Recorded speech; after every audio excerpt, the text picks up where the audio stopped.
আপন গিয়েছিল বন্ধুদের সাথে পার্টি করতে, রাত ফিরতে লেট হয়ে গেল।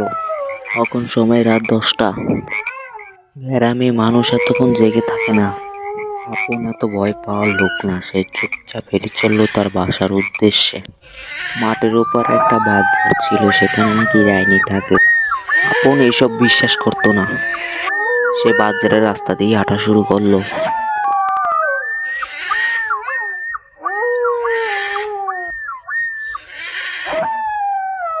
ডাইনিটা তো তাকে দেখে ডাইনিটা তো করতে লাগলো। সে অনেকদিন পর একজন মানুষকে তার বাচ্চা দিয়ে হেঁটে যেতে দেখেছে।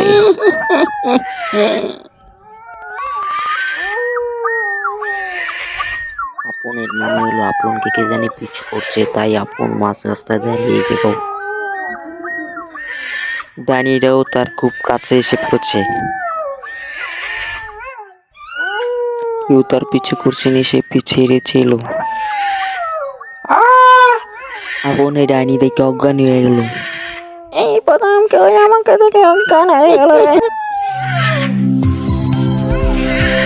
সাবস্ক্রাইব করে ঘন্টাতে জোরে থাবড়ে দাও যাতে নেক্সট ভিডিও মিস না যায়।